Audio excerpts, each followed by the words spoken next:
Good morning. This is SBU News. My name is Lisa Smith.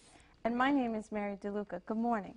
We've just received breaking news from an upset student who has footage from her linguistics course yesterday morning.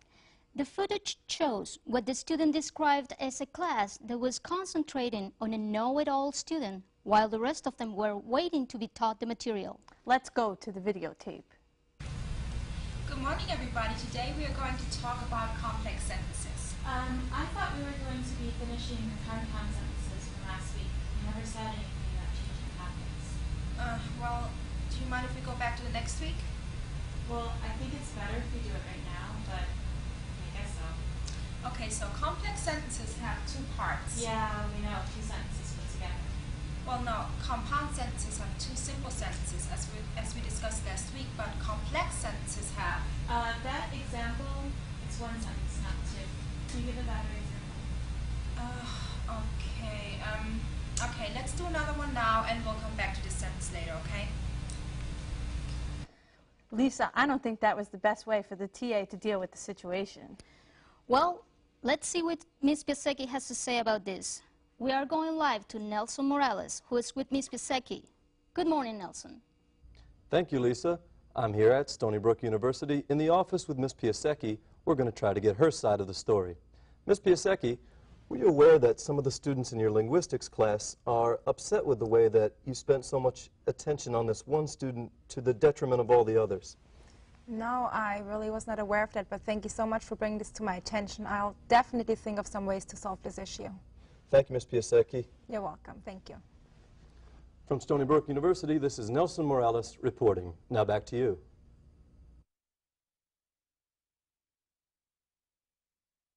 Good afternoon. This is Mary DeLuca with SBU News. We are in the studio today with my co-anchor Lisa Smith and Ms. Piasecki. Ms. Piasecki is here to show us how she has solved some of her classroom issues that we showed you last week. But before we talk to Ms. Piasecki, let's take a look at the video that was recorded during her class this morning. Good morning, everybody. It has come to my attention that some of you have been feeling uncomfortable in my class. I just wanted to let you know if you have any concerns or problems, you're welcome to come to my office hours anytime you want. So today we're going to talk about verbs. There's two kinds of verbs in English. They're transitive verbs which can take direct objects, like in the sentence, I write a letter. A letter here is the direct object. We also have intransitive verbs which cannot take direct objects, like in the sentence, I snore. You cannot put a direct object after snore. So on the board here you see two groups of verbs. Which ones do you think are transitive? You can't have one verb in both groups. Well, good point. There are some verbs that can be in both groups, but we'll be discussing that a little later. Yeah. I think that group is transitive. Which one? Group number one. Why do you think so? Well, talk takes to you like I talk to you, and drive and give and drink can also take a direct object. Good. Why are we talking about verbs and direct objects when we haven't even started talking about indirect objects yet? Well, we'll be discussing indirect objects soon as scheduled in the syllabus. Well, why not right now? Now, it's important that we stay on topic, and right now we're talking about transitive and intransitive verbs. If you really want to talk about indirect objects before we cover them in class, you can come to my office hours. Ms. Piasecki, what an improvement. So looking back, what do you think was the source of your problem?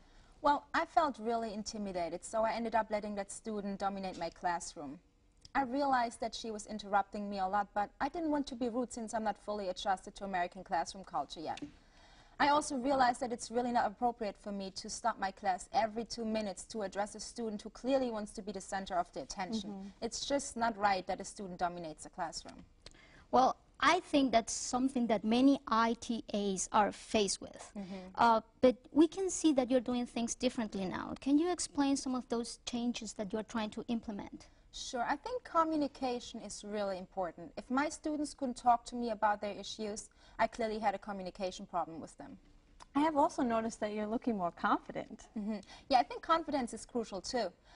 I've been building my self-confidence in front of the classroom because I realized that this is one of my weaknesses as a teacher. When you're confident, it's much easier to keep the class focused, have a steady pace, and handle unexpected interruptions. Well, thank you, Ms. Piasecki. You're welcome. Poor communication between students and teachers especially teachers from a different cultural background, can cause many misunderstandings and undermine the teacher's confidence. It's important for the ITAs to acknowledge this and to build strong lines of communications.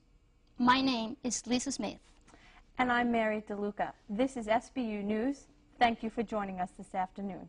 Thanks, Ms. Chesky.